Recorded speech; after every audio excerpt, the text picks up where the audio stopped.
Welcome into the best in paranormal podcasting. This is Darkness Radio. I'm your host, Tim Dennis. Got a very interesting show ahead today, folks. I'll let you know that Mike Ricksecker could not make it today, but I found somebody even better, which is a good thing. My guest today is Dr. Kimberly McGeorge. She is an internationally renowned naturopathic, not neuropathic. I do need one of those doctors.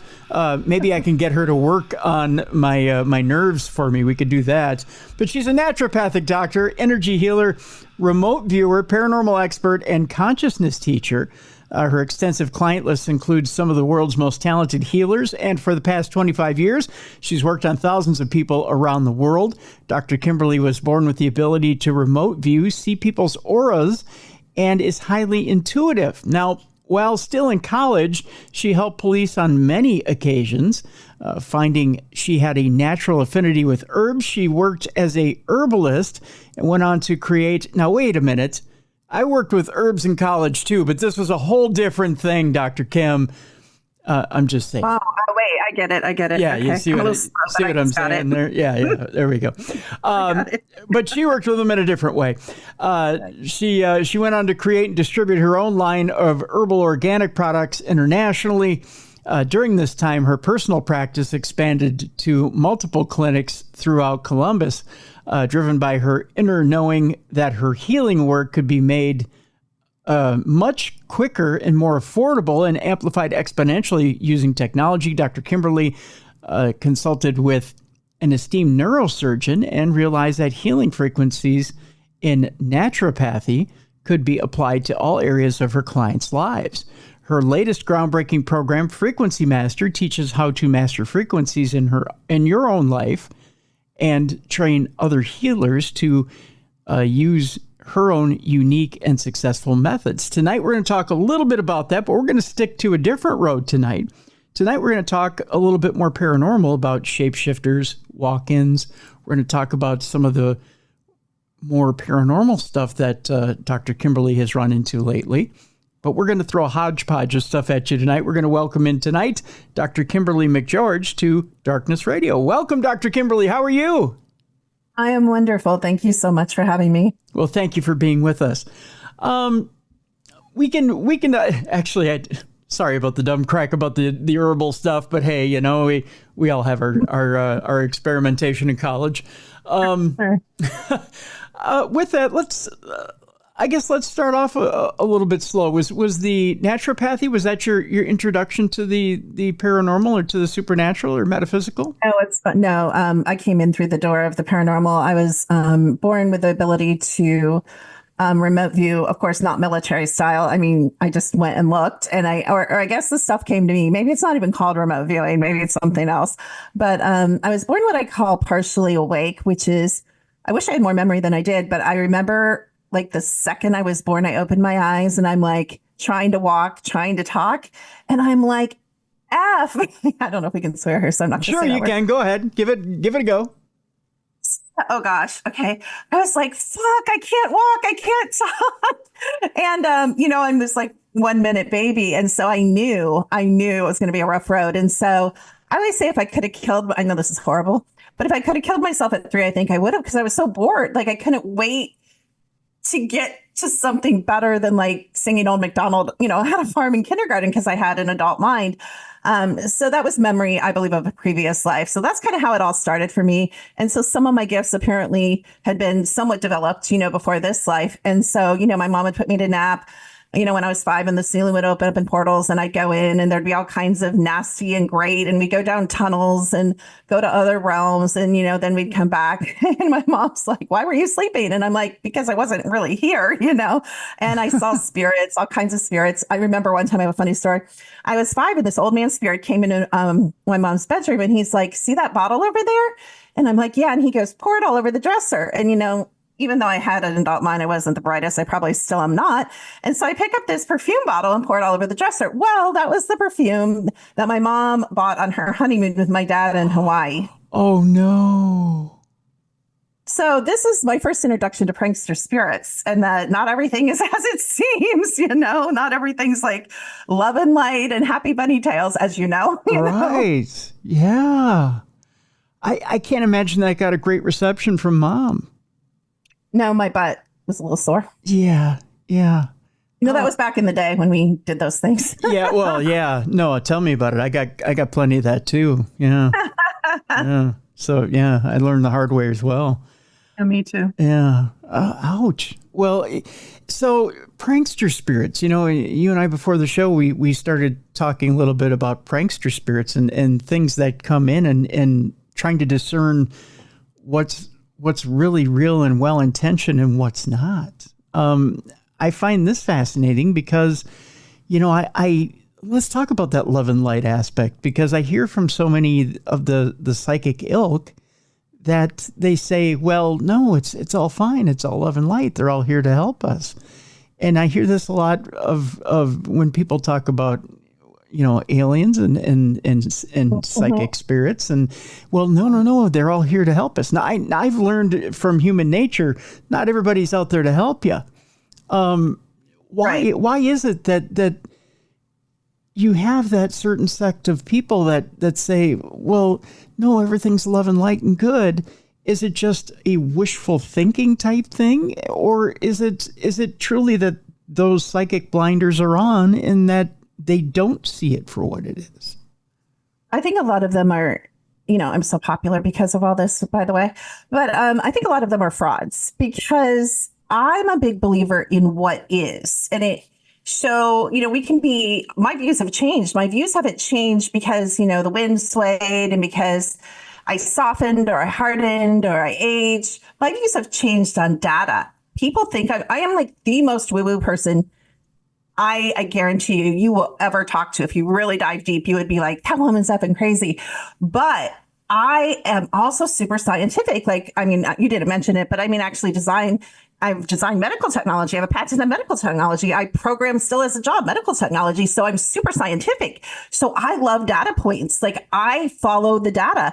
I didn't used to believe in ETs. I didn't used to believe in the secret space program. I didn't used to believe in Bigfoot. I didn't used to believe in Dogman and ghosts. And, even though I saw them, you go through a phase where you shut that down and shut it off. And I didn't believe in it anymore.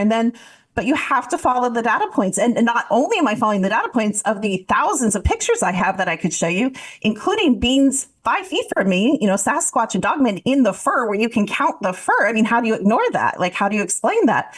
I have a, movie where, a Sasquatch is 2 feet away from me and I'm screaming for my daughter. And she's like, I don't care, Mom. And I'm like, you're the only person. I brought the wrong person. I wanted a witness. And she's like, but they grew up with it. So of course, you know how kids are. Yeah. And I'm like, no, see, come here. You have to tell everyone there's a Sasquatch right in front of me. And she's like, no, Mom, I have a headache. I'm staying in the car. I almost killed her that day. I swear. I'm like, oh my gosh, but I do have a video of it. But a lot of times this stuff gets erased off my files and phone. And that's a whole nother conversation. I'm sure you've heard that before. But all this say, I don't just follow the data of the EVPs of the sounds. I am waiting. I have 2 phones. And of course, I never have 2 phones when I'm in bed looking at the security cameras. So I see the Sasquatch. I hear them walking around the woods, and then they'll talk. And it's terrifying. It actually sounds like, literally, I'm not making this up. But I don't have 2 phones so that I can, you know what I mean? Because my security camera doesn't record it. So I would have to have another phone. So maybe tonight, one of these days, I'm going to put a phone out there. But they're smart. They probably won't talk. But one of these days, I'm going to get them talking. But so I have all this evidence, but that's not even what I'm talking about. So we have this whole other realm of evidence, which a lot of people don't know about, which I love AI. I love technology. Of course, I work in it.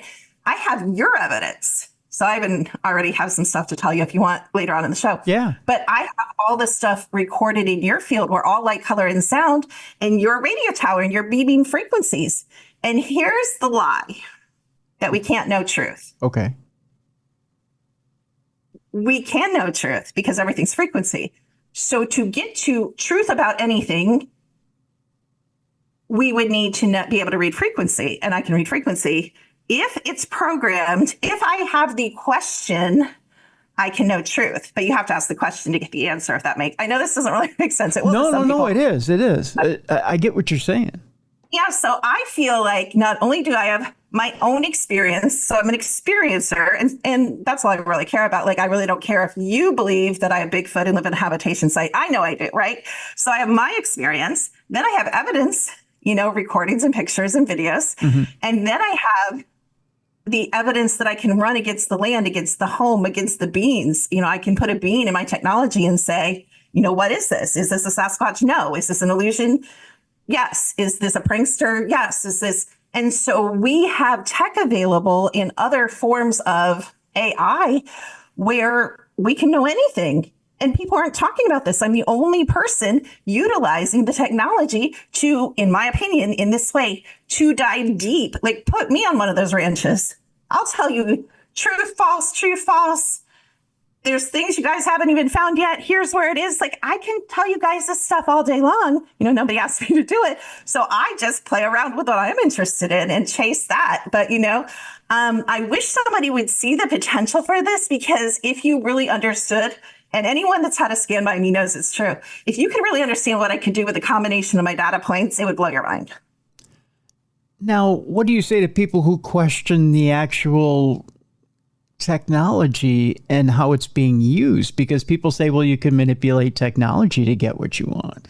Here's why no one who's had a scan by me would question it. And see, you haven't. That's why you're asking that question.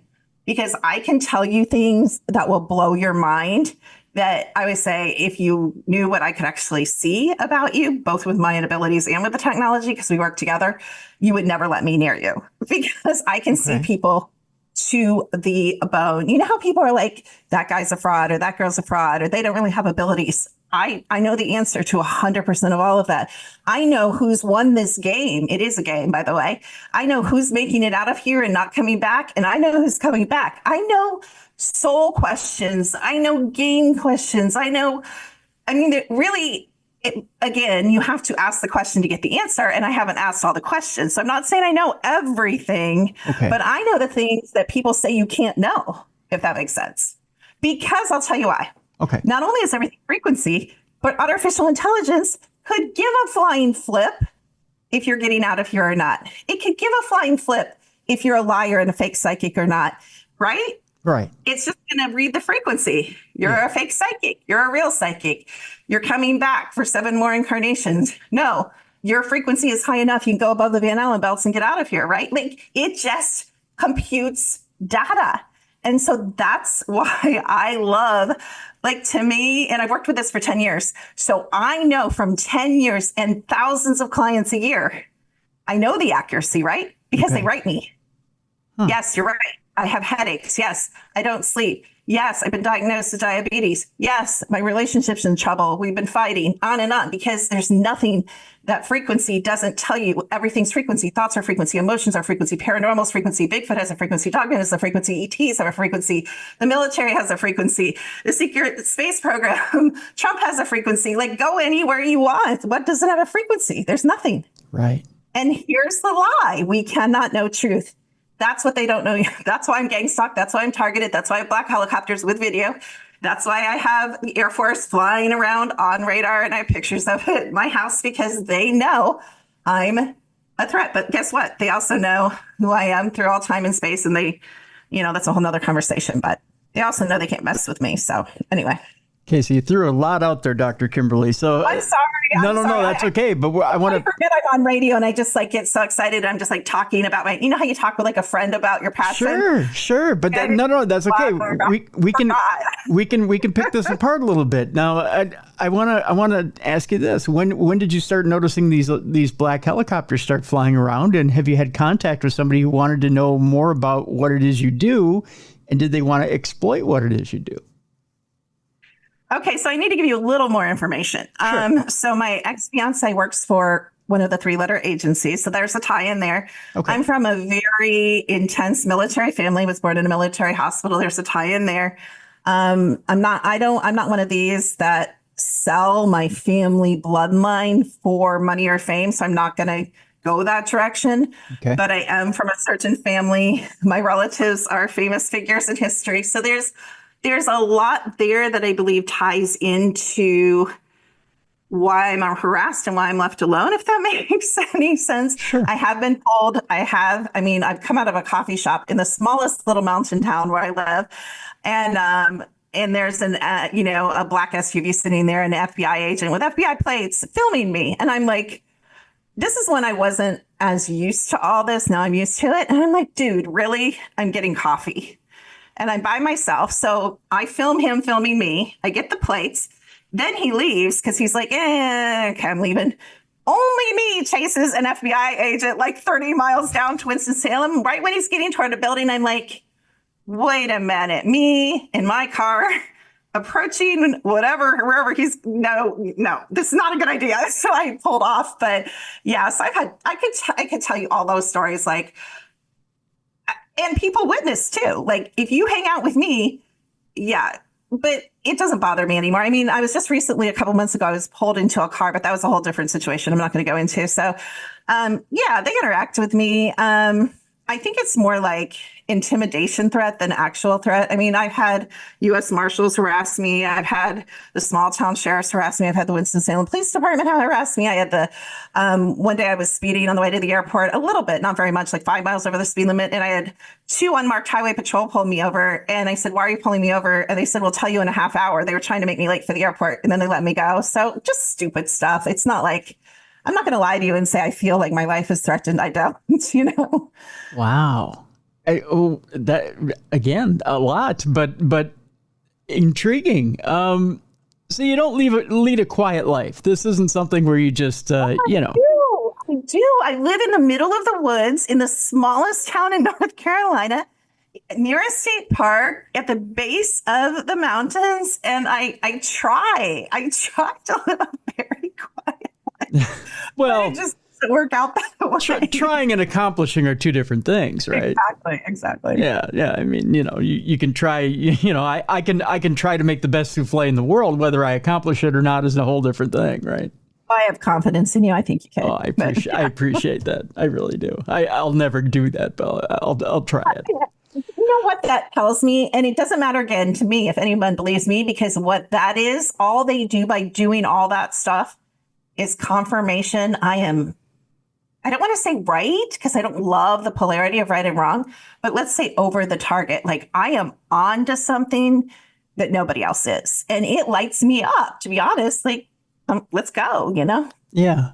No, I get that from you. I get that you enjoy the challenge a little, right? Yeah. It's like a cat and mouse, and you know, it's kind of fun. It's like, yeah. And there's nothing wrong with that. There's nothing wrong with that, because it's you know, people that kind of rise to the challenge. It's what they're born to do. If you've been born to do it, then yeah, you want to rise to the challenge. You want to see if you can that out, because I call myself a way shower, and everybody's like, "Oh, that's so cool." Well, you don't know what it means. It's not cool.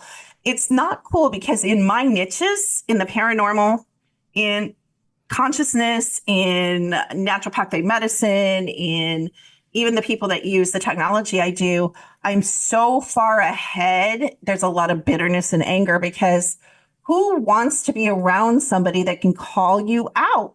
But I don't put myself above anyone else. You know, I'm not perfect. Mm-hmm. Like I call myself out all the time. I mean, that's what I love about the tech. Again, if you want to do your spiritual work or any work, your relationship work, your health work, your paranormal work, it'll help you. It calls you out because it doesn't care.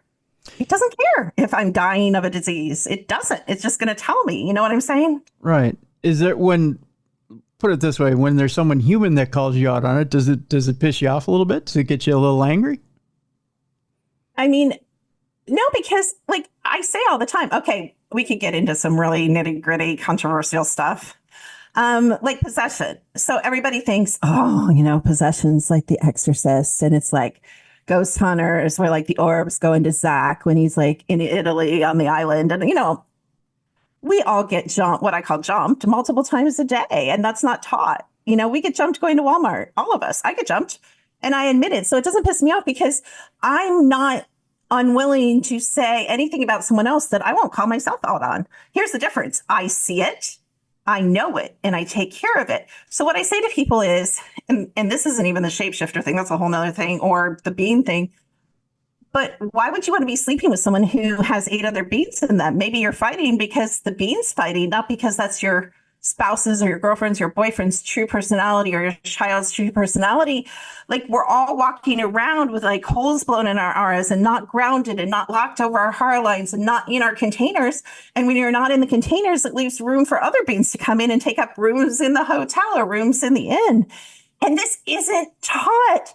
No one's talking about this. And I just had a live event and I told them all at the live event, I'm like screaming into this void. Like everybody just keeps, talking about the same thing. But at some point, there's always an individual or group of individuals, Tesla, whoever, this is true. Mm-hmm. And we level it up. And I'm sorry, you guys, I think the paranormal needs a hard check and a kick in the what, and it needs leveled up. We need to get real about who's walking around. We need to get real about who's in our house. I'm talking about your mom, dad, kids may not be, they may be, but they may not be who you think they are. I told Michelle earlier, who Michelle is. My son-in-law has had a walk-in 12 different times in the last 10 years, just since I've known him. Really? And that's 12 different people my daughter's been married to. This is happening not just in my family. Wouldn't you like to know if there's an entire different being that came into your husband or wife's container? I mean, I could just go on with so many applications about this, but this is what I found out over the last 10 years, turning the technology and the AI's eye on all these things that we can't know and that we just debate. I don't think there's a debate. I mean, I pretty much know some hardcore truth now that I thought I knew when I was 20 years old. And I'm glad I can deal with it. I can deal with what is. I can't deal with not knowing, Mm-hmm.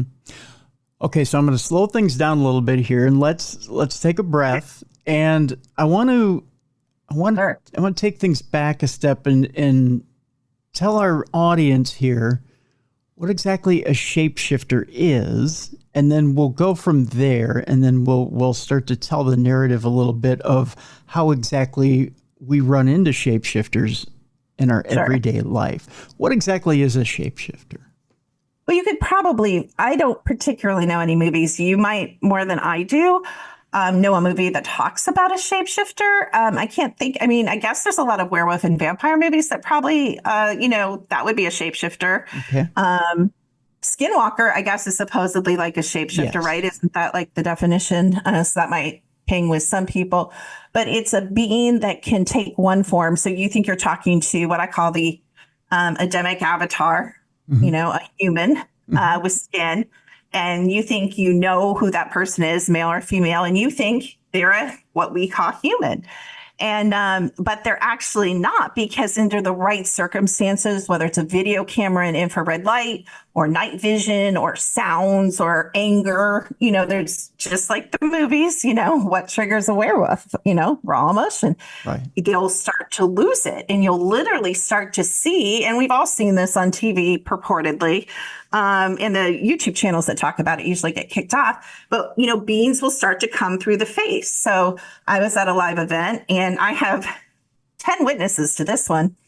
And this woman was sitting there and she's like, I have to warn you, I'm feeling really, really angry.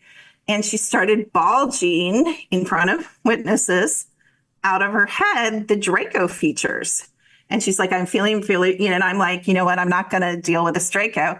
And so I'm going to shove the Draco back and we're going to continue with the retreat, because you can't, I don't have 5 hours to like wrestle back and forth and, leave, no, make me, all that stuff. Anyway. Yeah. But that's a shapeshifter. I could have allowed that being to come forward, and we aren't ready. I just have so much to say. We aren't ready for this, but you guys need to get ready for this, because I'm being sent pictures from all over the world that I'm not allowed to share with anyone of some of the creatures that have been let out of the tunnels that are appearing on people's security cameras. And you guys better get ready for this, because you have no idea the real world you live in. I mean, the dimensions are all on top of each other. And, in my woods, I can lower or higher, turn up or lower my vision. And I can just see the sweet little creatures we know, the fairies and the dogmen and the Sasquatch and the dwarves and yada, yada. If I turn it way up, my psychic vision, there's thousands of things in my woods.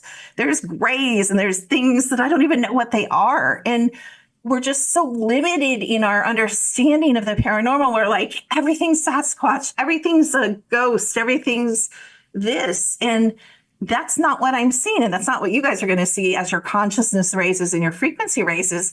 And it's traumatizing if your child starts to shift or your husband or wife, but it's not if you understand the reality we live in. Guess who told us about the reality we live in?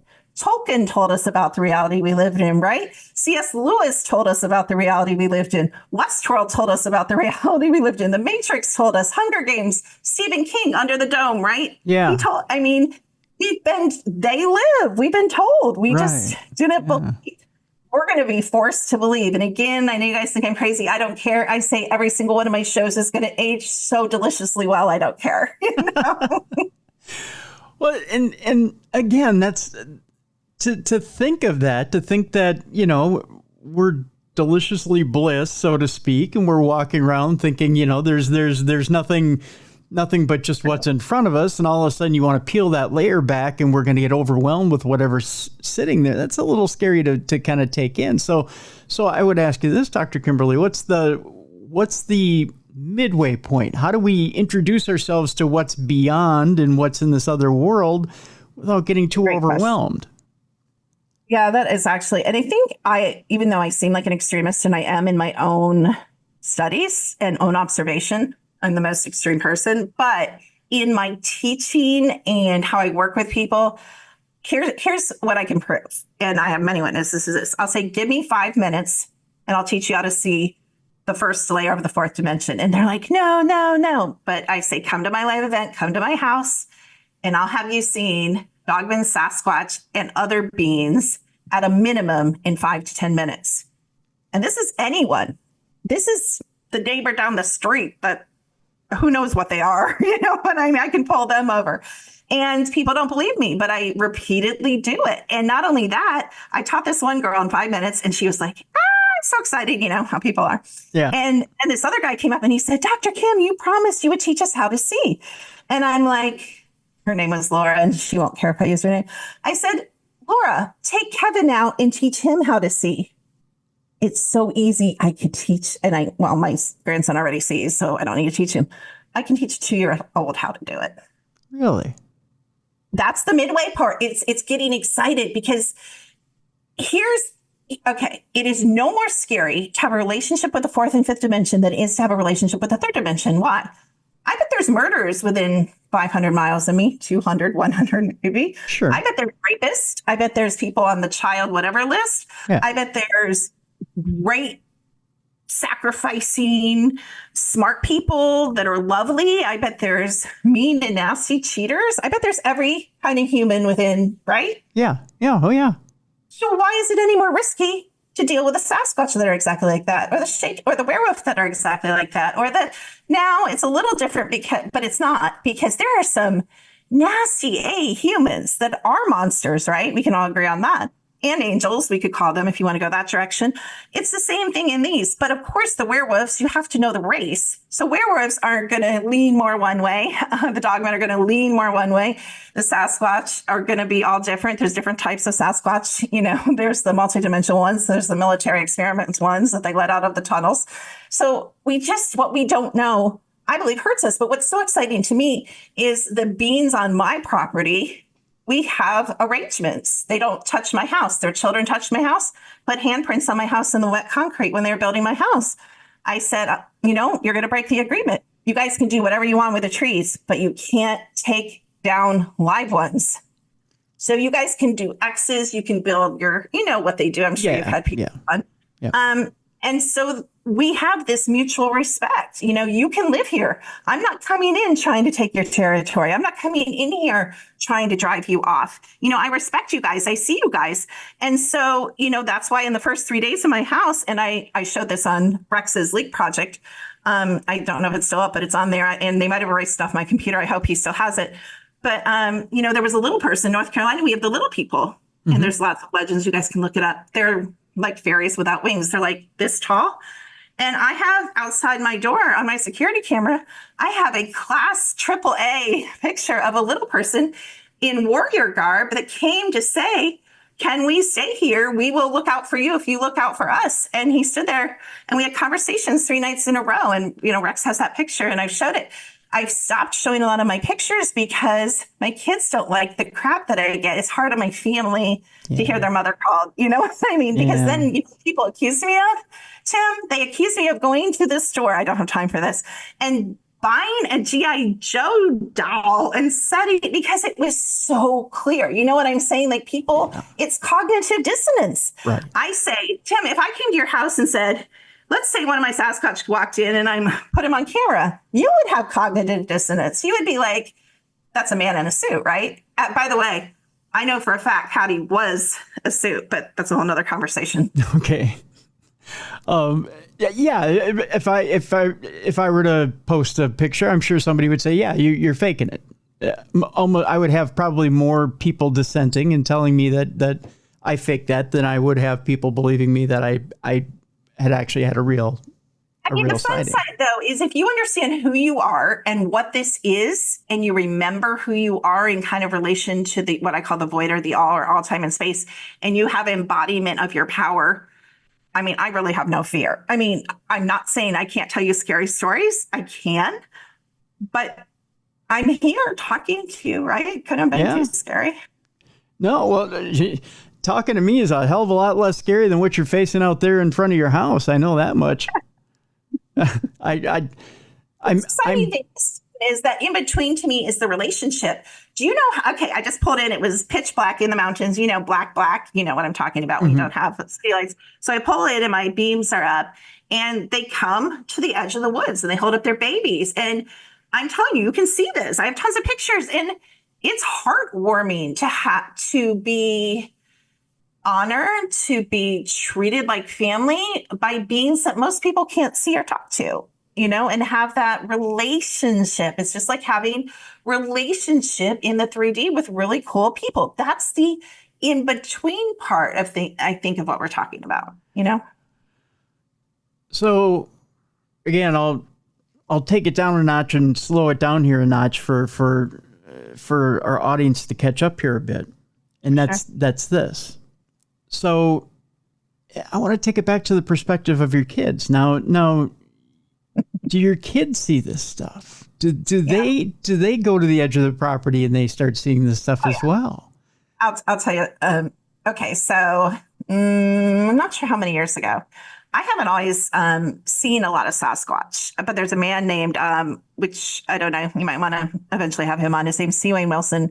And I was bored one day, and you know how you watch YouTube and you end up watching like, I want to buy a new car, and you end up watching like bears in a zoo or something, because that's how YouTube works. Yeah.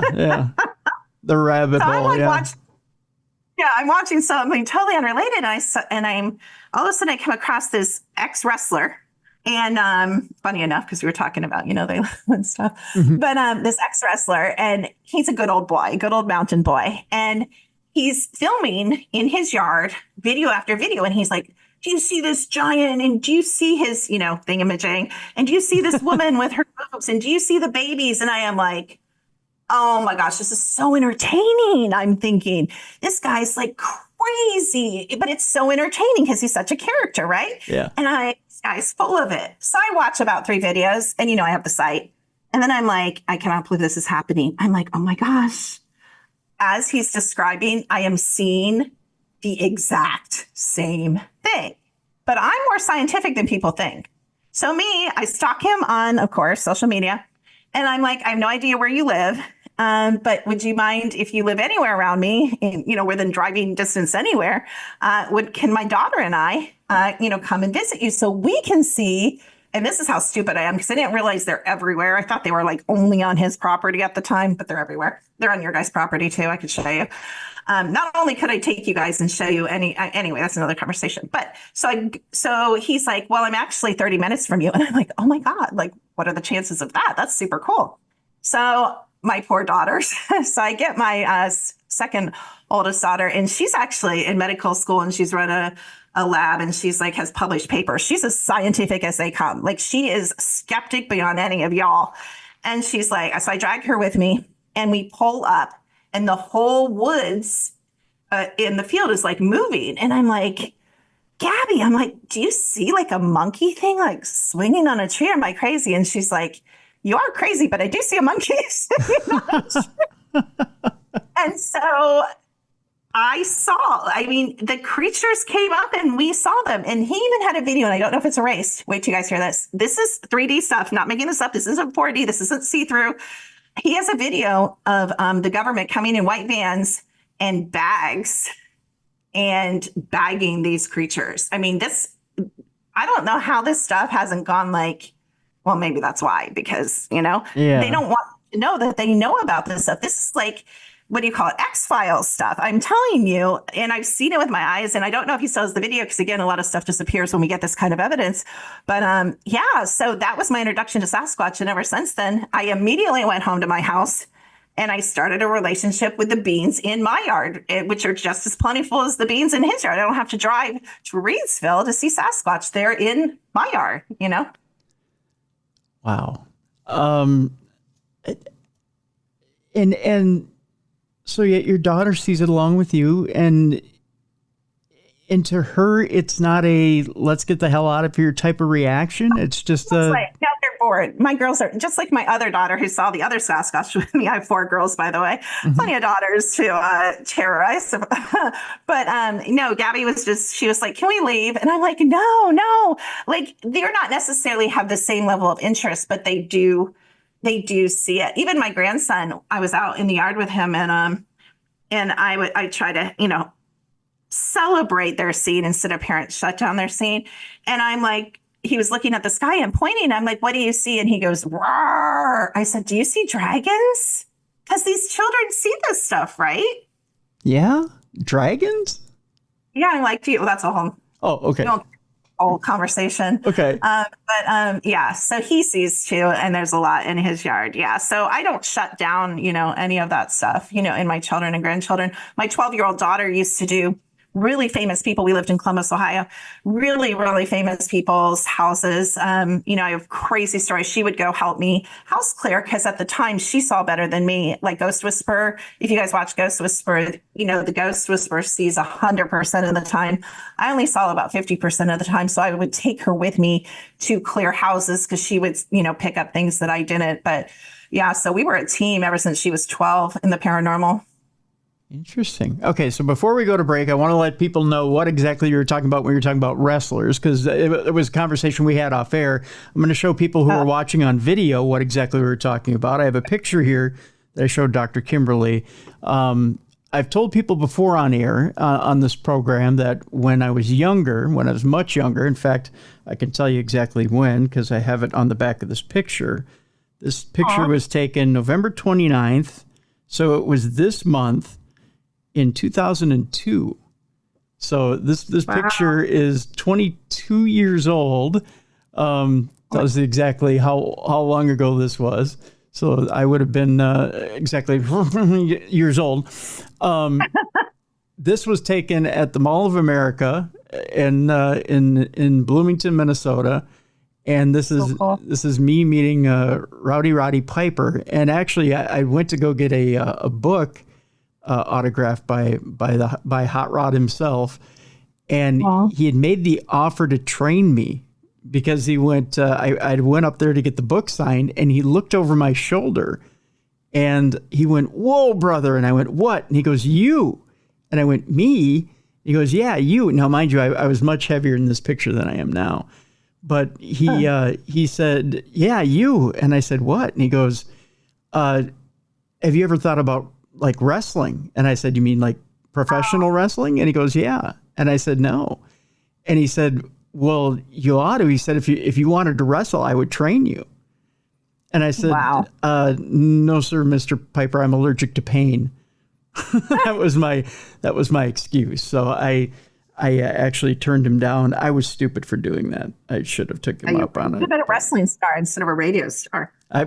Maybe. I think I probably would have ended up injuring every bone in my body. But yeah, true. Good point. Yeah. But I tend to be a little injury prone. So, but that's the story behind that. And you know what? I actually, funny enough, I found this picture tonight before a couple hours before we jumped on air. And actually, there's a couple pictures of myself and Rod, but that's but yeah, that picture right there, which is quite interesting. So I just I thought it was kind of funny. Yeah, but 22 years ago now. So, wow. Yeah. So kind of interesting. I kind of got warm fuzzies when I found the picture. So. Yeah, that's neat. Yeah. Aww. So interesting stuff. Okay, so when we come back, you mentioned all kinds of interesting stuff, including exorcisms, walk-ins. I kind of want to stay on this topic of trickster spirits. And there's something you said off air to me, which stuck with me. And that is the game of life and whether we get through it or not, and we succeed at getting through it or not. Mm-hmm. I want to stick to that success ratio or success story. Because the idea of trickster spirits and whether we get through this game of life successfully or not is an intriguing theory to me.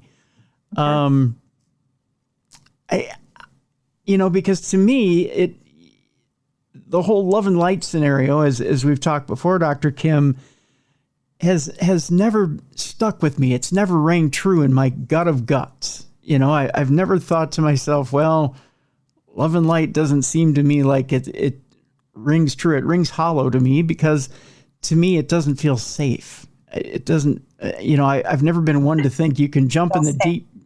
Wait, why doesn't it feel safe?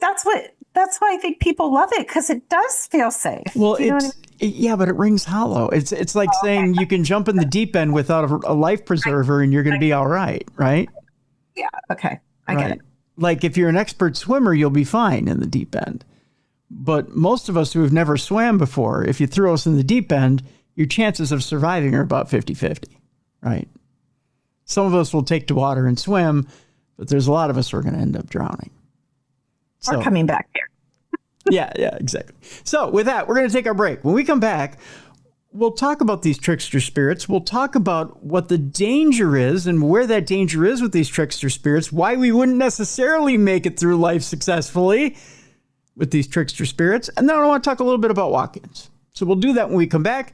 Dr. Kimberly McGeorge is our guest. We have a link to her websites and how you can get a hold of her in the description of this program, so you can learn a little bit more about her. When we come back, we'll talk more about these trickster spirits and how we get through this life alive. Does that sound right? Sure. When we come back with Dr. Kimberly McGeorge right here on the best in paranormal podcasting. This is Darkness Radio.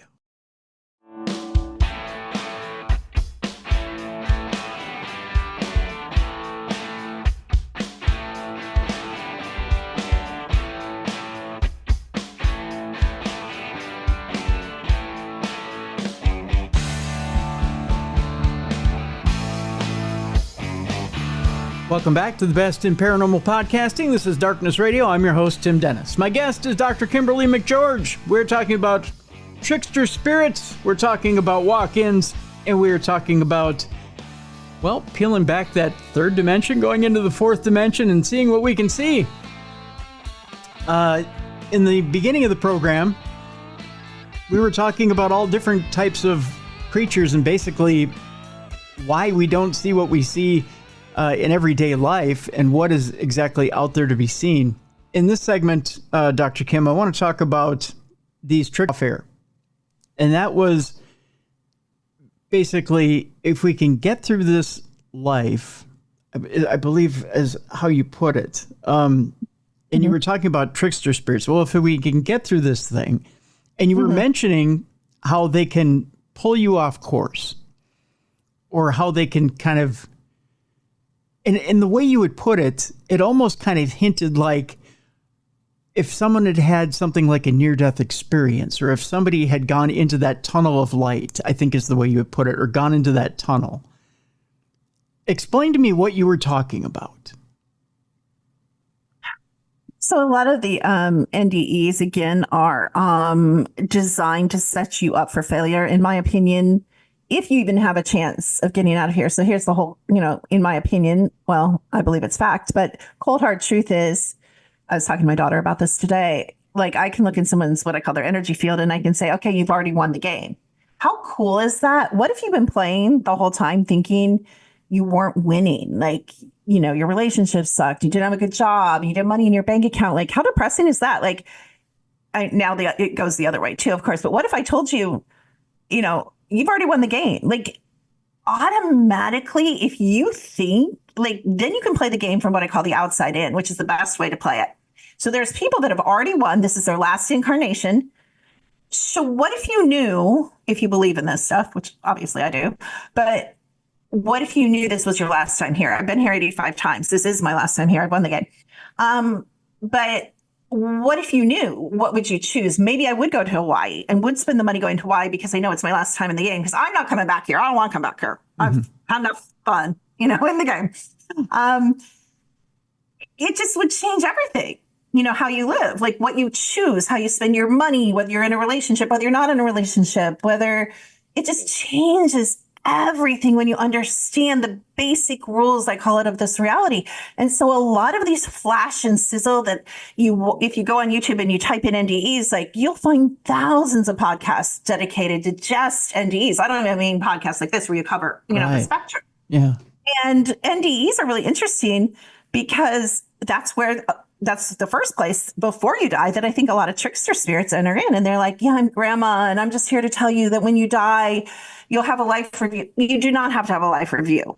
That is BS. What's a life review? Telling you where you're right and telling you where you're wrong. Well, what dimension is that? The lower dimensions. There is no polarity in the upper densities. So anytime you hear anybody trying to judge you, you sit before the judgment seat of God, or, a life review, why are you giving your sovereign, right? Your sovereign, all time, all space, limitless, godlike powers over to who knows who? The Galactic Federation, angels, Dracos dressed up as who knows what. We are so memory wiped. We don't understand how energy works. We don't understand that when you raise your vibration, you can walk through a wall, right? Because we're so dense. Everything's so dense to us. Everything's so, we touch it and we see it and we taste it. But that's the trick of the projection of the matrix computer. Really, we're so large. A lot of us are living concurrent lives. And so we have these experiences and we're like, okay, so when I die, grandma's coming. So what happens when you die? Well, grandma comes, who isn't grandma, because guess what? Grandma, if she were an awakened, what I call fire creation being, which I talk about this too, if she's a fire creation eternal being, grandma is probably going to get the heck out of here and go create a new reality. She might create an island and drink margaritas for 7 million years or 70 years before she gets bored. She might go race horses. She might want to be a horse. Like grandma is not sitting around waiting for you to die. Grandma forgets about you, because time changes too. There's no time and space. All time is now. So what we perceive, we're just, I can't even talk about this. I just get so tongue tied because we're so limited in our beliefs and and our perceptions that it hurts us. So I believe when you die, I don't care if there's a light tunnel or who comes, even if my precious, precious dogs who I adore came up to me, I wouldn't listen to them. I wouldn't go with them. I wouldn't follow them, because those are going to be your trickster scenarios. Why? Why is the game created? The game is created, and we know this. We know it. You have to know this rings true. It's a loosh factory. Have you ever looked at a stadium? Have you ever been to a rock concert? Yeah. And seen the artists absorbing the energy and getting higher, even if they're not already high? And if they are high, they get higher, higher. You can see it. You can feel it. If you've been turned on, and you get higher and they get higher, but they win and you're exhausted, right? If you've ever been to a rock concert, and even if you haven't drank or done anything else, you're tired. Most people are tired after being at a rock concert. And why? I'm talking about even if you're not dancing, even if you're not singing, because you gave all your energy to these bowls that are built over what? Ley lines. Yeah. That are siphoning all this energy. So this whole game is created to pleasure who? The beings that created the game. And so they have a vested interest, because here's another whole bizarre conversation that we don't have time to go down. When we look at the grid of the game, we could go into the oversoul whole conversation, which is really tricky, but there aren't as many real beings. And actually, I believe you are one. thankfully, or you probably would be more resistant to this conversation. But there aren't as many real, what you would call people or eternal beings here as you think. There's a lot of interlopers because this is an open source game. And again, we're shown that in Westworld. We see them sitting around and reaching in and maneuvering and changing things, or we see them pull it up on a screen, right? In these sci-fi movies and inserting things. As a matter of fact, if you, this just gets so crazy, but like in Central Park, half of those trees aren't real. They're, holographic projections. Half the buildings in New York City aren't real. And so what is real? Everything, then we go into everything's real, nothing's real, and all that matrix stuff. But the point is, all that doesn't matter. What does matter is you need to know who you are. You need to know what this is. So some people do have the choice when they die to permanently leave here. But if you are too low a density and resonating with the game, it's almost like a magnet. You don't have to be tricked. You're going to be sucked back because that's what you're resonating with. So this whole thing of being awake, doing your work and being conscious becomes a whole different ballgame when you realize that maybe the difference between you being forced to come back and play, reincarnated, or being able to choose to come back and play or go somewhere else or do something else. So I teach people that when they die, because when we die, right, here's another mistaken assumption. We think when we die, we become someone different. You don't. If you and I would pass right this second, you and I are going to be caught mid-sentence with the exact same thought process because our mind is just the computer part. Our consciousness is our being, and we don't change our being. Our being stays consistent throughout all eternity. We choose to be that expression of the all, right? It's a surge in frequency. And so we step out of our body, our body's there. You can stay in the fourth dimension. We see, again, Ghost Whisperer does a really good job on some of their segments showing what the fourth dimension's like. It's a inverse, upside down kind of version. Stranger Things shows a pretty good, and a lot of spirits get trapped in that, environment. And a lot of people's grandmas, pets, I believe pets are people. It's another conversation. Children, whatever, your loved ones, they pretty quickly get recycled back. They go in between lives. They get to, drink their margaritas, see their fake family. And they're like, well, you know what? Your purpose in life was really to be a fireman and you were only a mailman. Wouldn't you like to go back and help the world by being, I'm just making this up, great fireman? And you're like, oh, dang, I was supposed to be a fireman. I missed my purpose. Yeah, I volunteered to go back. So they get your agreement on the contract, right, to go back and play the game. And instead, you don't go with any being, you retain your power.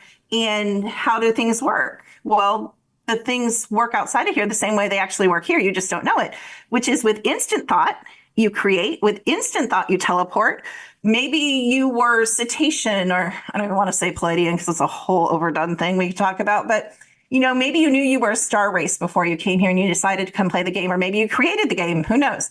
And maybe you want to go home and see your family, your husbands, your wives, your mothers of this race. So you think, I want to go to my Palladian ship or my cetacean ship, or I want to go to Venus, which in my opinion, from what I understand, they're all ships anyway. We have pictures from our friends NASA of these ships on poles.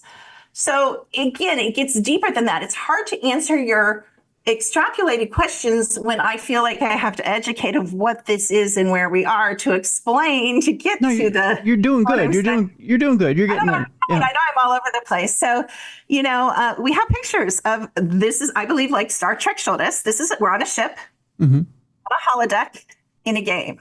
Have you've watched Star Trek? Come on. Yeah. I know we're like around the same, Yep. We're both around 16. So I know we watched That's right. Yeah. We're both, you got it. We're both around 16. So yeah. But you know how they went up on the holodeck? They're like, hey, let's go up on the holodeck. And they go, you remember this? And they go into the desert and they, see giant spiders and they fight up. That's like where we are. We're on a holodeck on a ship. And guess what Venus is? Guess what Mars is? Guess what all the planets in our solar system are? Guess what falling stars are? Falling stars are not stars. So we've just been lied to. And I teach people, even when I talk, I teach people to do this. Or when you talk, I think we need to answer everything we're told from the time we open our eyes with who says? Who says? Who says? And I think that needs to drive, our curiosity. But the opposite happens, as you know. You have to get it right on the test. What is Venus? Venus is a planet, da, da, da, da, da. And we're taught this, what is the moon? I think we all know by now the moon is the Death Star. I hope we all know. You can tell it has a hologram over it. Like, it's so obvious. That's been proven a million times, in different ways. But anyway, on and on and on. So again, there's so much deception here. And the goal is to keep us trapped here, to keep us distracted with these relationships, not just with the relationships with other fire creation beings that may or may not be in our best interest, because we get into the handling aspect and the seduction aspect and the sex kitten aspect. It's a complicated, layered game, but it's all designed for you never to hear a conversation like this and never to start thinking, I don't even care if you guys believe me. I call this dropping new information in your field, which tends to, with the people ready for it, start a curiosity and an awakening and an exploration of their own, So what does a trickster spirit have to gain by, let's say you're having an NDE? And first of all, what triggers this NDE and gets you into this tunnel or this light? And then second, when they jump in, what do they gain by having to take you astray or pull you astray from what you're doing? Watch those videos. They say, I know what happens when we die. So not only are they getting themselves back in, right? But then they are sharing the trickster beliefs of how to get people back here with an audience. And then other people are like, oh, shoot, I just have to go with grandma and then go, to the place, the they. Well, who do you think the they are? The theys are the controllers of this reality, the game makers that want you to stay in the matrix, computer game. So they have players, because all the NPCs, which aren't just what people say they are, all the filler players, they can't harvest energy from a holographic projection player. They can't harvest energy from my family also works in cloning and the transfer of human consciousness. So I have also inside information on that.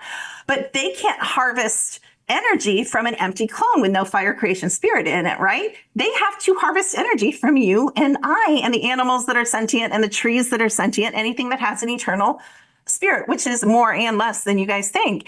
And so the goal of the tricksters is, I'm grandma, I'm your dog, I'm your husband. It's okay. It's beautiful. Come on the ship.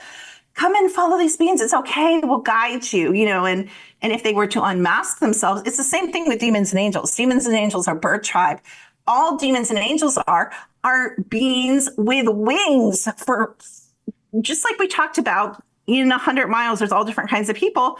Demons and angels switch. Sometimes they come and rescue people, and sometimes the same being will come and, stand on your kid's bed and scare the crap out of you, or, make the rocking chair move in the bedroom. Then we could go into incubus succubus. What are incubus succubus doing? They're not about sex. They harvest through sexual energy, and you guys feed them with, heck, nowadays you can watch Netflix and feed them with, because like the most basic thing on Netflix is like what used to be when we were 16, literally, it would have been like triple X, and now like our kids watch like what was triple X when we were growing up. You know what I mean? It's accepted, it's changed.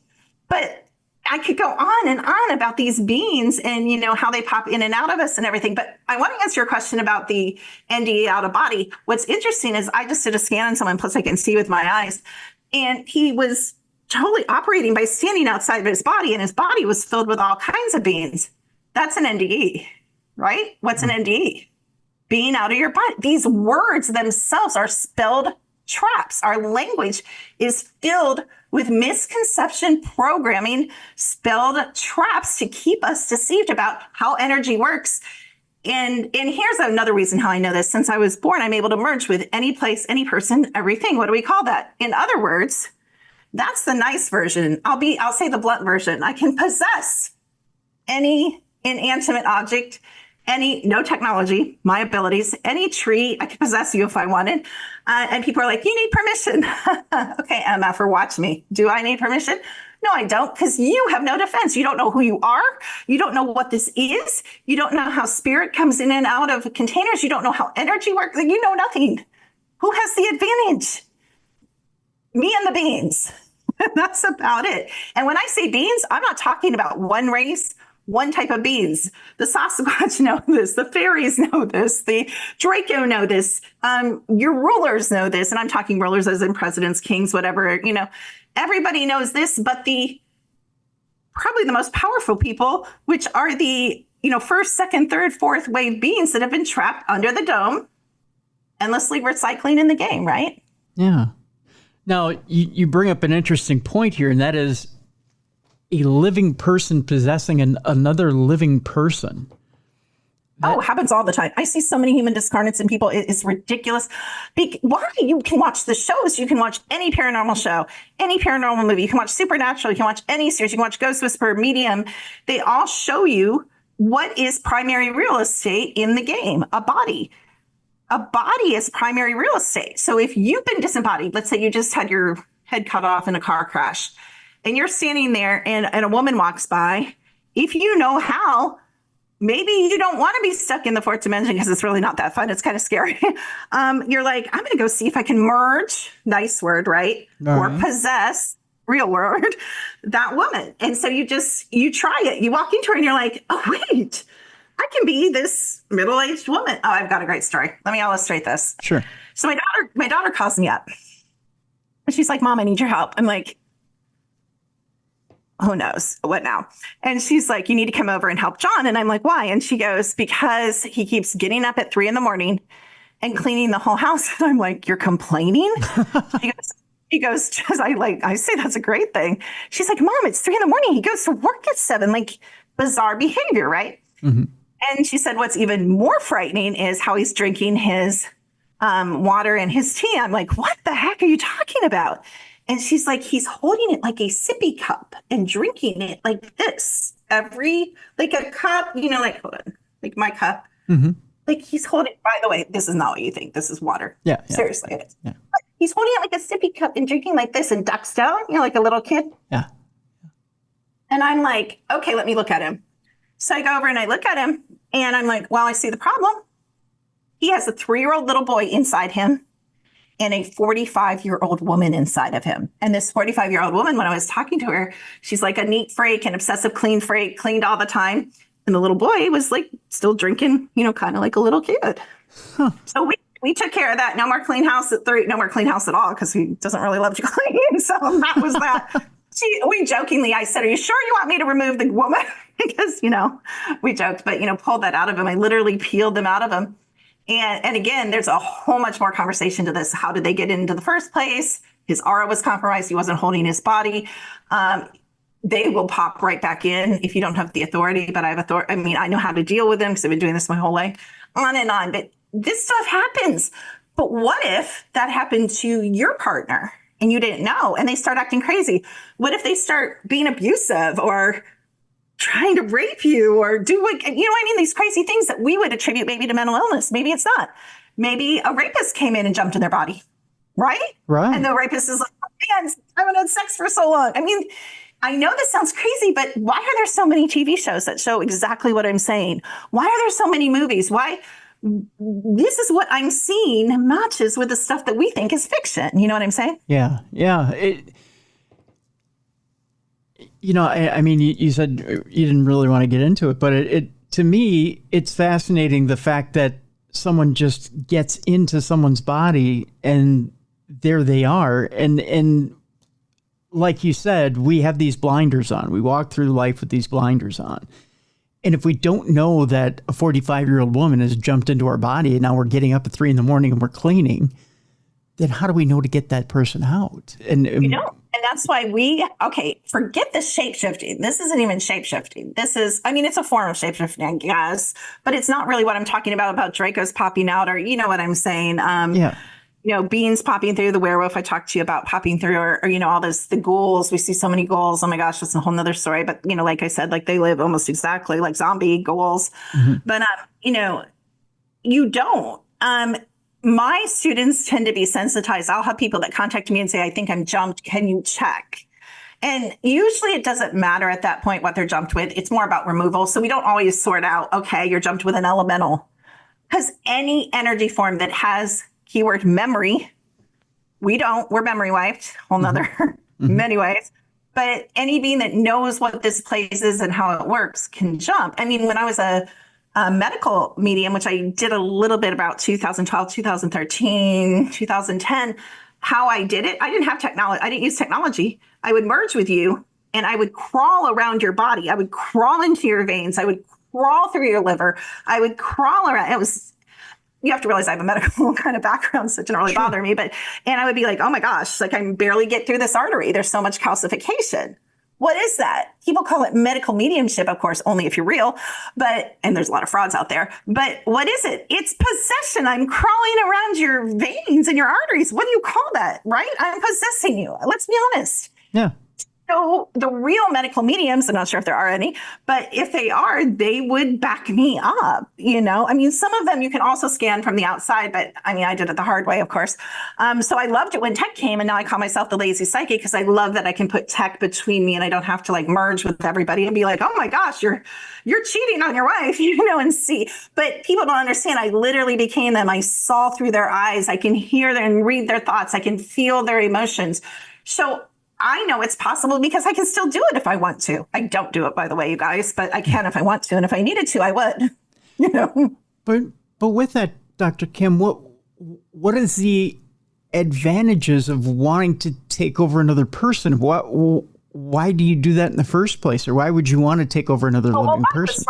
Good. So they want a psychic reading, but you have to understand the person. So like if somebody said, okay, if Jill hired me and said, is Bob cheating? I don't go pull up their 1,000 movies, which I can also do, and go through the movies and try to find really quickly, scan and see if they're cheating. I just go into them. Yeah, you're cheating. It takes 2 seconds. It's there, okay. Right? If you're cheating. So if I merge with you, I know you're cheating. So I never did it for maybe with my relationships. We don't talk about that. But I did it. Like, I don't believe, by the way, everybody's like, you're a horrible person. You have to ask permission. I'm like, you guys can wait around and ask permission, but but I've won the game. So who's the fool here? Have you ever jumped into someone like in the middle of the act? I mean, has that ever happened? No, because usually it's like, I could. I never have. I guess it could.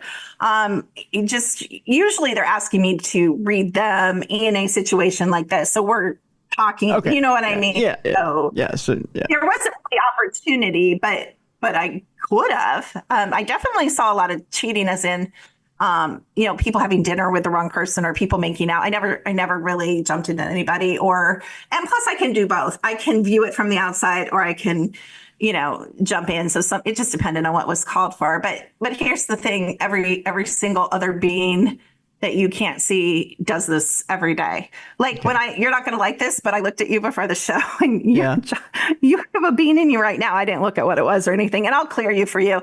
Okay. But it's in your outer energy field. So it's not like deep in your body. It's more like an attachment, which is a whole, again, there's so many words and so many terms, but there's things that can kind of gloam on you, on the outside. So yours is more like an attachment, but I'll still get it out of your field for you. And I'll send you how I knew that too. I have a picture for you. I also want to talk to you really quick. And I know, I'm sorry, I'm for your show. No. I also ran you and looked at you on my tech, and I don't know if you know this, but you actually have a huge affinity with the elementals. They really want a relationship with you, the Fae, the Sasquatch, the Dogmen. Yeah. I suspect you might have like an elemental part of your soul. Also, the military is around you, which makes me think you're being abducted by the military, or you're being abducted, or you were in the military, but I'm pretty sure you're being abducted. But I didn't look at all that because, there's a lot to this conversation. Really? This is all very fascinating. No. Okay, so let me ask you about, you said the elementals in my field. So is this, no, I have so many questions here, Dr. Kim. Okay, so does that mean that it wants in, but I've kept it out? This means I don't know where you live, but they're around you. They're wanting relationship. They're standing like, you've either had a past life with them, you've had a former relationship with them. They want to have a relationship with you. They're very close to you. They're not in you. I'm not saying you're possessed by them. Mm-hmm. You're not. They're when I say in your field, I mean in your home, in your energy field, in your yard, wherever you are. They're around you, but they want relationship. Because when they come close to you and I see them like that, they want you to do what I do. Go out and talk to them. Take pictures of them, get to know them. They want a relationship with you. So they have an affinity for you for some reason. I was surprised to see that because they're really, really picky who they pick. So, all of them. You had almost all the elementals coming towards you, Interesting. So, and you said it's an attachment. No, this isn't an attachment. It's just me being like me. Like I operate on like 8 layers at once. No. I'm talking about the attachment that's in my field. I didn't look at what it is. I'll just remove it. It's probably more of a, like shedding. I don't want to go into that, but, so when you're around beings that you think are people, but they're ghouls or they're vampires, they actually shed like an energetic slime that's like a thick gray cobweb that builds up in your field. And sometimes that's what this layer is that I see as an attachment, because it's like in your auric field and we just need to clear it out so you're clear. Okay. I didn't see anything inside you right this second. Okay. Very cool. So you're saying elementals are wanting to come close to me? They're wanting. Well, like, how I say I live in a habitation spot and I have a relationship with these beings. That's what they want with you.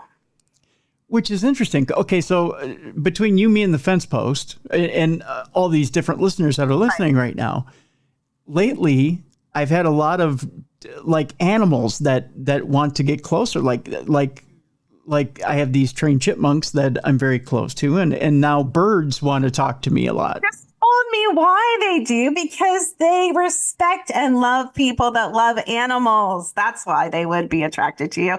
You just explained it for me. That makes total sense. If you have an affinity for nature and animals, they're going to have an affinity for you. You know what I'm saying? Yeah. That makes sense why they're around you. Yeah. So like any and every bird that's been in the yard lately, like I've been feeding and there are a lot of them. And I love that. Yeah. And like the chipmunk, I have like 5 different trained chipmunks. And so, there's been a lot of wild, I've been around a lot. Well, that's why they watch you. They watch you and they see that relationship, and that makes them trust you. So they're willing to have a relationship with you, because they don't feel like they're going to be, rejected. Oh, kind of. Well, no, I wouldn't. Yeah. Especially if they're somewhat friendly. If they're going to kill me, then no, I don't want anything to do with them. No, I believe there are some, there's all those stories about them driving people out of their homes and coming in the houses and stealing food. Again, there's different types of Sasquatch, and we're not talking about that. I hate how the paranormal does this. I'm not saying I'm saying in general, the genre. We have these words and we just lump everything together, and it's not lumpable, really in reality. Because you were saying something earlier about, you said something about a Sasquatch earlier, and you said there was one near here or near this area. Are you saying there's one near my house? There's multiple elementals, fae, little people, dogmans, Sasquatch, beings. I don't know what they're called, but they're in that group. Yeah, there's a ton around you. Interesting. You can get pictures. I'll tell you. I mean, I don't know where you live. I'm sure you're not going to say it. But if you want to take your phone on a whatever, it doesn't matter really the light, and I'm just offering this. Take some pictures around your property. I can try to show you areas where they might be, where you could direct your attention. Okay. Yeah, I can do that. Yeah. Okay. Interesting. Okay. So we'll take the focus off of me now, but that's interesting stuff. Okay. Huh. All right. Doesn't that make you feel flattered? Like 4th and 5th dimensional beings and higher want a relationship with you? I think it's so cute. I guess so. Yeah. I mean, we're not going steady or anything as far as me and the elementals, but how picky they were, you'd be a lot more flattered. Like they stay. There's a reason why guys ride quads and turn their head half backwards and go through the woods and never see Sasquatch, because they don't want to be seen, So for them to want to be seen, that says a lot about your character. And you are fire creation. You are an eternal being. You're not one of these, fake, weird shape-shifting beings. So that's cool. I can already tell because you're not shape-shifting when I'm talking to you. So that's good. Well, I'm glad I'm not shape-shifting. I wouldn't want to do that. I do have a question for you off air, though. It's an off air question. Yeah, that's cool. Yeah. Okay, so I want to get to walk-ins before we leave people today, because we're kind of up against it a little bit here. But now with a walk-in, I take it that's different than a possession. We've been talking about how anybody can just kind of go and do the possession thing. Now, is a walk-in not necessarily a trickster spirit that's taken possession of a body? Is this a different form of a spirit that's walked in and possessed a body? And how long does it stay around for? What exactly is the story with this? Really individual. So a walk-in could be a possession. It could be a forced walk-in. Usually the oversoul is in charge of the original spirit. So sometimes it's contracted, that you get the body for 30 years and then a walk-in's going to come in for the next phase. And it's going to have, because unlike we're told, if a big thing in consciousness is like, what ET race are you? And they'll be like, you're Arcturian. And the lie is that we're one thing. Because you remember, not only are we playing this game, but many of us are trillions and trillions and trillions because there's no time. So we only have this to measure, but infinitely old, which is why we got here, because we're so cocky and we're so bored. And we're like, sure, we'll play a game where we let you memory wipe us and sign a huge contract of 700 pages. And we don't know what we're getting into in a war, hell, horrible game. Yeah, let's do that. That sounds fun. Yeah. And then we got stuck here because we were too egotistical and too cocky, but it's all for the experience. So it's all good. But wait, what you asked me? I got way off track. With the walk-in, is it one of these trickster spirits that walks in? Is it? It could be, but generally it's your oversoul. So it's you. Okay. Helping you at different stages of the life. Like 6 months ago, half of me and my children knew I changed. They said, did you walk out? I'm like, I didn't walk out. I half walked out. I traded the frequencies in the soul that I was being because my career is changing and I needed different skills, different experiences because we're so old. So usually people have anywhere from 10 to 40 different aspects of them. Unlike we're told, they're not Arcturian, they're Fae, they're dragon, they're whatever. They're a famous character. Maybe they're Caesar or, They're a combination of things that they bring in to win and have a good time in this life. And when it's not working out or when it's time to change, sometimes the whole thing will walk out and a whole new being will walk in. Because here's what we don't understand. We say we do what we don't. This is just a container. This is just a container. I could have wine in this cup. I can have water in this cup. I can have Coke in this cup. How many things could I have in this cup? I could have rocks in this cup. I could have anything in this cup, right? It's a container. Yeah. Guess what? I can go to my sink right now and dump this out. And guess what? I can put something else in this cup, right? Mm-hmm. That's all this is. And we are way too attached. They want you to be attached to this body. They want you to be here's a question, Tim. Sure. What sex is a soul? Male or female? I don't think it has one, does it? There you go. But we're so attached to what? You're a male, I'm a female, right? We're so attached to body identity. We're so attached to gender identity. And when we're attached to all these programs, we don't have time to think about the stuff I'm talking about, right? You have to get beyond the programs and go up to the upper densities and start asking questions to get out of here. But do you see how they keep us? They keep us going to programs, right? The breeding program. What's the breeding program? Have you had a kid? I've had 4. I've been part of the breeding program. We're not even talking about the military or the SSP or the ET breeding program. I'm talking about the game breeding program. Who says? Well, you're not a woman. I've had 4 kids naturally. Mm-hmm. I am telling you, anyone who says birth is an amazing spiritual experience, they're lying. It is hell. The baby literally rips your body apart if you don't have a cesarean from the inside out. Where do we get these programs? Hallmark movies, diaper commercials, baby showers? Do you hear the extent when you stop and think and you don't have the distractions? They keep us running. They keep us in 9-to-5 jobs. Maybe you and I aren't stuck in that, but they keep us in 9-to-5 jobs and they keep us going to baseball games and they keep us raising these kids that they put us in the breeding and they keep us in marriage and they keep us fighting and they keep us going to the bank and they keep us paying off our credit cards and they keep us watching Netflix and on and on. Like, how are you supposed to get out of here? They've got you right where they want you in every single program. Arguing about identity. Everybody's like, if you're awake, vote. I'm like, why would you ever vote if you're awake? Like, this is a game. Have you guys played a game? Most of you have played games. Some of you men are big gamers, and I know you've played the games. Are you going to vote? Is your character going to vote in the game and think you actually get a choice about anything that happens in the game that's coded and scripted? No, that's not an awake thing. That's a stupid thing. Like, you're not awake. You can tell me. I mean, I could ask you 3 questions and tell you if you're getting out of here. It's how attached you are to how many programs, you know? Not you. I'm saying the generic you, not you. Yeah. No, I hear you. Yeah. Now you mention it. Now, as I'm getting older, I'm getting less attached to less things, if that makes sense. Yeah. I mean, I think that somewhat happens because I don't want to say we get bored, but I think we do get, like, how many baseball games can you watch? Like, how many baby showers can you go to? How many I abhor weddings. I'm sorry. I mean, that's a huge program, of course. The Avalon program, they start that young with the Disney movies. I have a question. Yeah. In my school in Chicago, maybe it was just a weird school or like a program in school, like they all are.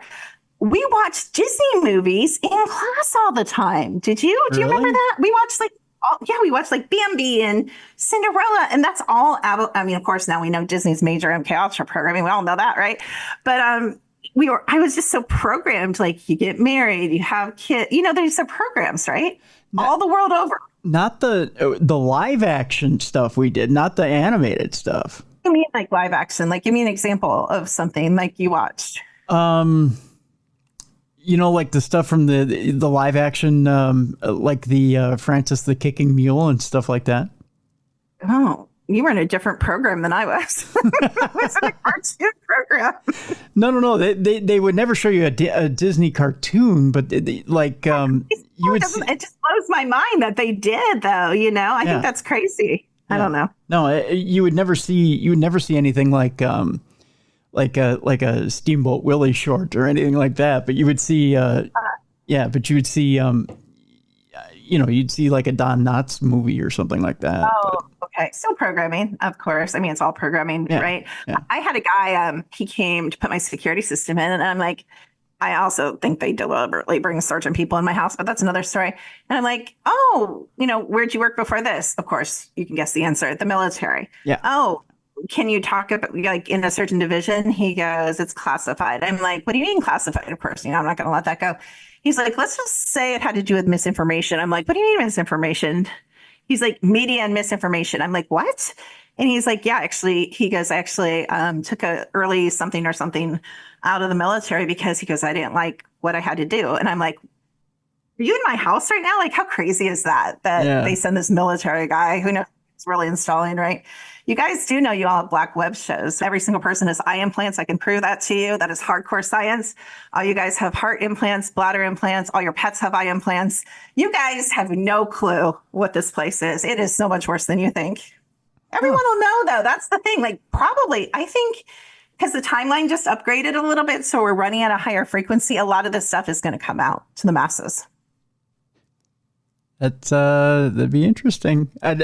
Just to have it come out, I think it would be interesting. I don't think that I think there's too much that's being held back. You know what I'm saying? Isn't it funny that we're so distracted, like UFOs, like the whole thing with what's his name, Elizondo? That is hilarious. Elizondo? Yeah, you know the chandelier UFO. That's the big thing on Twitter. Yeah. And then he canceled his wine bar tour. I didn't realize he was in wine bars. They're like, he's touring wine bars. I'm like, whatever. But he postponed his wine bar tour after he was caught lying like 70 times. Yeah. But I think that's all the sizzle and distraction. Like, who wants to know, like, there's eye implants when, like, we're afraid of alien invasion? Like, but those are the close to home things that you guys need to know about who your controllers are. Do you want to be here? Do you want to come back here? How do you get out of here? I'm sorry. I think that's crucial information. And now that my kids are grown and they all have good jobs and you know what I mean, now I feel I can talk about this stuff, if that makes sense. You understand what I'm saying? Well, there's less danger to them and you're taking on more of the responsibility, right?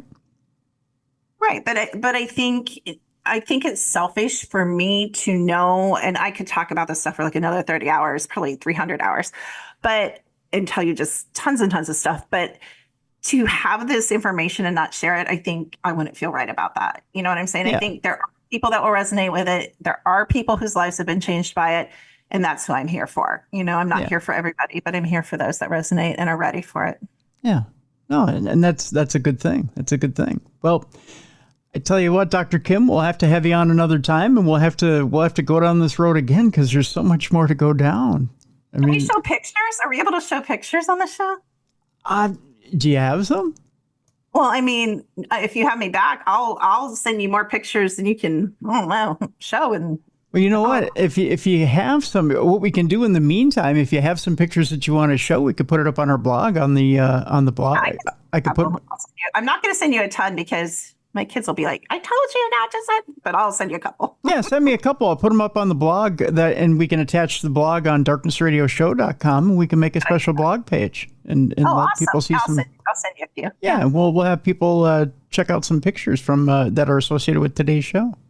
That'd be great. Okay. Yeah, absolutely. All right. Well, folks, if you want to get to know more about Dr. Kimberly McGeorge, we have a website attached to the description of this program, so you can get to know a little bit more about her and check out more about Dr. Kim. So there you go. Dr. Kim, I want to thank you so much for being on the program today. Thank you. Great conversation. Thank you so much. Great conversation as well. Thank you so much for being on the show. My pleasure. Want to thank Dr. Kimberly McGeorge for being on the big program today. Again, we have a link in the description of this program in case you want to contact her or even find out more about her at her website. I encourage you to find out more about her, and we'll have her back on the program to talk more about what she does energetically and psychically as well. We just scratched the surface today, folks. Quite an interesting program, and she's quite the interesting individual as well. So we'll find out more about her on future programs. Well, to say that this has been a interesting week at BlackRock would be putting it mildly, wouldn't it? I'm not going to dig too deep into world events, current events of this week. I think it's best just to put it in the rear view and move forward. We're not a political show. We really aren't. I will put it this way. I'm concerned for all of my Darkness Radio family. I don't care where you land on the political spectrum. I really don't. But I do care about you as individuals. And I do care that we start to come back together as a family. Our all family here at Darkness Radio. We started out the week with finding out that our own Beer City Bruiser lost his brother. And that's what's been weighing on my mind this week. Is that Bruiser's okay? And that weighed on my mind quite a bit. And then to see that there was such division amongst friends and people I consider family over something such as politics. And don't think that I take politics lightly, because I don't. But you have to understand that again, and I stated this on Wednesday, and I'll state it again, that I've worked on both sides of the aisle, folks, in media, for politicians and with politicians. And to them, it's just a game. It's something that doesn't matter any more than you and I going to a job, and to a job that we don't necessarily enjoy. I enjoy my career and what I do here, but you have to understand that they go to it to make money. And that's what it is. There's really not a ton of passion there, and especially not a ton of passion there for you. There's an act there. I hate to draw the parallel from politics to pro wrestling, but I'll do it. And that when they get in front of the cameras, there's a show. And when done, they get together with their opponent, they go out for a beer, and they slap each other on the back, and they count their money. And that was actually a nice parallel that a listener sent in to me earlier this week. And he got it right on the head, because that is what it is. That parallel is exactly what it is. And I hate to see that there's people, friends, family, tearing each other's eyes out, chomping each other's necks out, practicing tribalism over something that most politicians don't care about. They've run the race. They're congratulating each other on a hard-fought race. They're counting their money at the end of the race. They're getting ready for the next one. Meanwhile, you've got hard feelings with people you care about over nothing. The American people are a resilient people. We find ways to move on. We find ways to get around. We find ways to get through issues. That's just who we are. If you were on the losing side of election night, you'll find ways to win in the future. If you're on the winning side of election night, well, congratulations. You got the candidate you wanted. That's part of what democracy is all about. You went to the polls. You participated in democracy. You partook in a process that, unfortunately, Americans fought and died for. But that's what they fought and died for. There's a reason we have it. But wasn't it wonderful? At least you got that right. You got that privilege. There's countries where they don't get that. And that's what you're really overlooking here, folks. At least you got the right. At least you have the right to state how you feel about that election. You get to go on social media and scream about it, or you get to go on social media and celebrate it. There's a lot of countries where you'd be executed for doing that. At least you've got that. I'm just saying, you gotta love America because you've got a lot to live for. Tuesday wasn't the end of the world. It just wasn't the end of the world. Wednesday was a new day. And this weekend will be a new day. For me, it doesn't matter what I think. It just doesn't. I'm just another talking head. And in fact, I'm here to entertain you. I'm here to entertain, educate, and enlighten. And I hope you come to this program because you enjoy the table I set in front of you. Again, I consider you all family. And I hope that after this week, we all come back together at the same table. We're all able to sit at the same table and eat, look at each other, tell each other we love each other, and that everything will be okay. After all, it's just the business of the country.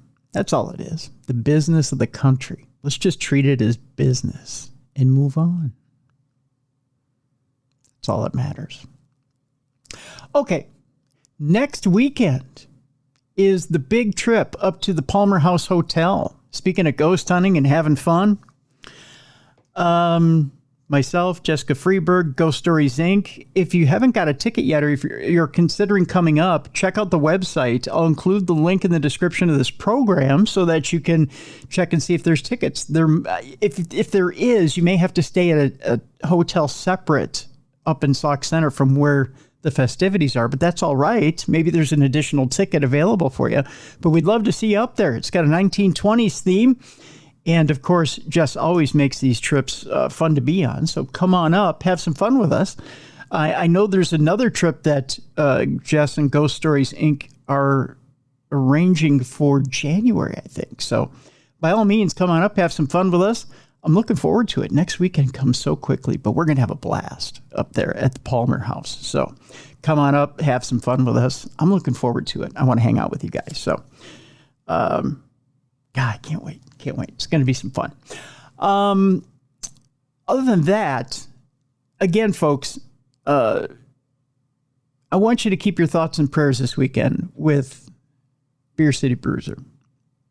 He's tried to keep us updated as to what's going on in Arizona. If you send him out any well wishes or thoughts for him on social media, just keep in mind he's not going to be able to get back to you right away. Again, if you are confused as to where his socials are, go to darknessradioshow.com. We've got a contact page for him where you can get his socials, or on the Darkness Radio app for Apple. His socials are all on there. You can look up the Beer City Bruiser on Facebook. You can contact him there. I believe it is, I believe you can find him. If you just look up Beer City Bruiser on X, he's there. Also, if you look up, I believe it's the Beer City Bruiser on Instagram, you can find him there as well. So, or just look up our socials on any of those formats, and you can leave him well wishes on those as well. We'll make sure he gets them. But Bruiser, my brother, we are thinking about you. We're praying for you and your family for strength and comfort during this difficult time. And anything you need, let us know. We'll be there for you. We love you. We appreciate you. And again, let's just keep Bruiser in our thoughts and prayers this weekend as we go about our business. Big week next week on the program. An old friend of the show is back on the program next week. We got good programs next week, folks. And I think is that all we got for this week? I think that's all we got for this week. Check out the store, darknessradioshow.com, and check out the store. Lots of good stuff in the store. Lots of exciting stuff in the store that I want you to check out as well.